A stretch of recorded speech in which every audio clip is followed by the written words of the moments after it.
Fala pessoal, tudo bem com vocês? No vídeo de hoje a gente vai tratar de um assunto que as pessoas vêm me perguntando já há um tempo e eu sempre pensei em colocar isso em um vídeo, que eu acho que seria interessante, principalmente para as pessoas que querem entrar na área de dados, que é a minha experiência trabalhando na área de dados no mercado de games. Tem sido uma das melhores experiências da minha vida até agora.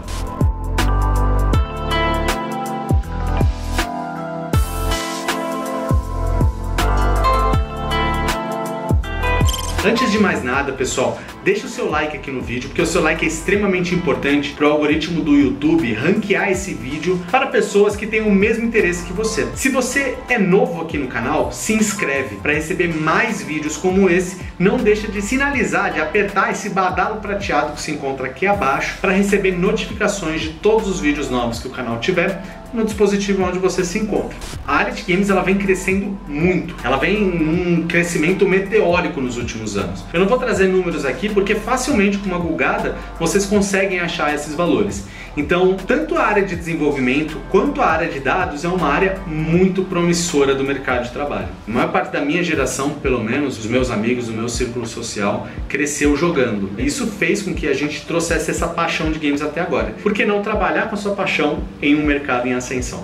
Antes de eu começar a pensar em fazer a faculdade de tecnologia, antes de eu decidi que eu realmente queria trabalhar como desenvolvedor, como programador, como arquiteto de software, as primeiras coisas que eu fiz para aprender a programar foi criar jogos. Esses jogos bestas, tipo Snake, Pac-Man, esses jogos meio idiotas. Fazendo isso quando eu era muito criança. Uma das principais coisas também que me fez me aproximar muito dessa área de jogos, antes da faculdade, ainda quando eu estava me desenvolvendo, foi jogos piratas, servidores piratas de jogos, como por exemplo Ragnarok, Tibia. Muitas das pessoas que estão me assistindo provavelmente já jogaram esses jogos. Eu tinha muito interesse em saber como é que aquele jogo funcionava de fato. E eu vi na criação de servidores privados uma forma de fazer isso. Por favor, não me prendam. Mas foi um grande incentivo para eu entrar na área de desenvolvimento. Já gostava muito de computadores, já gostava muito de jogos, mas isso fez a ligação entre desenvolvimento de software e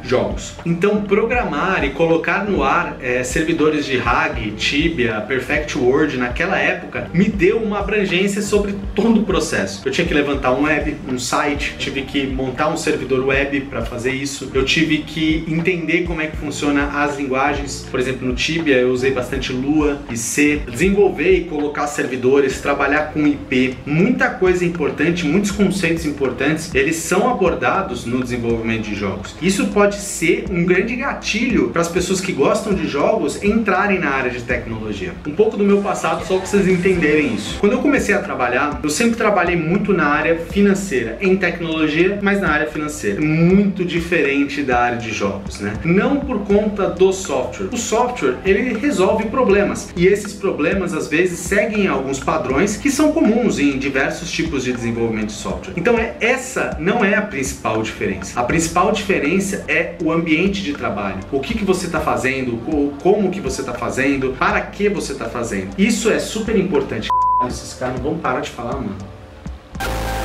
Eu encontrei na área de dados um ambiente de desenvolvimento de software muito mais ligado à paixão das pessoas. Então, apesar de ser algo muito difícil, porque ele lida muito mais com matemática, vai muito mais a fundo em algoritmos, né, para fazer o jogo funcionar e o jogo funcionar bem, para simular situações reais, por exemplo, a colisão, por exemplo, a movimentação. Tudo isso é feito a partir de fórmulas matemáticas que simulam a vida real. Isso falando do desenvolvimento de jogos em si. Quando a gente fala de dados, as principais métricas, as principais fontes de dados, elas são relativamente as mesmas que a gente vê em todos os outros projetos. Porém, os desafios, os objetivos que um jogo tem para o seu banco de dados, para a sua tomada de decisão, elas são um pouco diferentes. Por exemplo, a gente tem o churn no mercado financeiro, que é quando a pessoa abandona um crédito. Ela está fazendo lá um pagamento em parcelas e ela abandona esse pagamento em parcelas e acaba entrando em inadimplência. O churn seria visto como uma coisa muito ruim pela pessoa entrar em inadimplência. Então churn, quando eu penso churn, eu sempre penso no cara que tá f***, né? O inadimplente f***. Quando a gente fala de churn em games, é basicamente a mesma coisa, mas é quando a pessoa simplesmente para de jogar. Está muito ligado à retenção. Então, a pessoa parar de jogar, isso é culpa do jogo, isso é culpa do processo de desenvolvimento, isso é culpa da pessoa que tem alguma coisa. Veja que é muito diferente, a gente não trata de um tema muito sensível do ser humano, que é a falta de dinheiro no mercado financeiro, mas a gente trata em como tornar a experiência do usuário tão boa que ela fica ali jogando infinitamente, e é aí que está o vício. Por isso que jogo é tão viciante, porque literalmente o core do jogo é manter a pessoa ali jogando e ter a melhor diversão da vida dela naquele momento que ela está jogando, onde ela não quer usar aquele tempo para fazer outra coisa, porque ela está genuinamente se divertindo com aquela parada. Isso é uma das coisas que mais me apaixonou na área de jogos. É óbvio, eu seria ingênuo falar que isso aqui não está ligado a aumentar o faturamento da empresa ou trazer mais dinheiro para dentro da empresa. Obviamente, quanto mais a pessoa está jogando,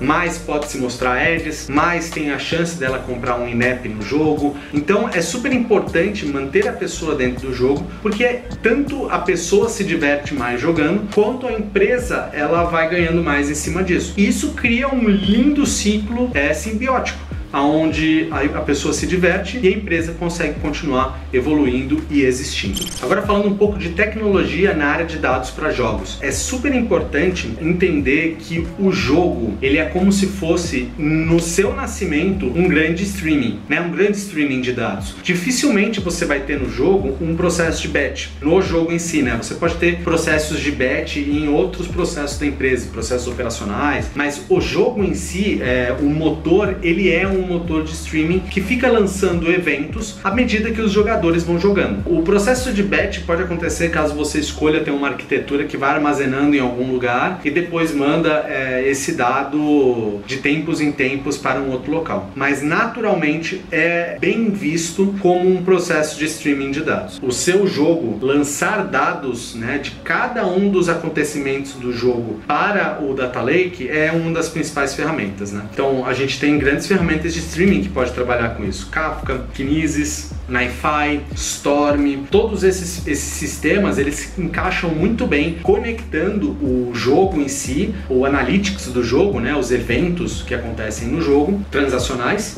ou não transacionais também, com o Data Lake. Quando a gente fala de análise de dados, a gente está falando basicamente de time series analysis. Então, a gente sempre quer entender como que aquele usuário estava em determinado momento do tempo e como ele está hoje. Essa análise, ela ajuda a calcular e a otimizar o LTV, que é o Lifetime Value, que é aquilo que eu falei antes nesse papo. Isso é super importante, tá, pessoal? Então, você como analista de dados, querendo entrar na área de jogos, pode se preparar que a sua principal atividade vai ser trabalhar com Time Series Analysis. Você como cientista de dados vai ter um grande desafio. Cientista de dados, a área de ciência, ela ainda está engatinhando na parte de jogos. E quando eu falo isso, eu não falo para, por exemplo, jogos que utilizam IA em seus NPCs ou jogos que já usam inteligência artificial no software, embarcado no software do jogo. Eu quero dizer inteligência artificial voltada para os objetivos estratégicos da empresa, né? Então, como que eu consigo criar um modelo de LTV importante? Como que eu consigo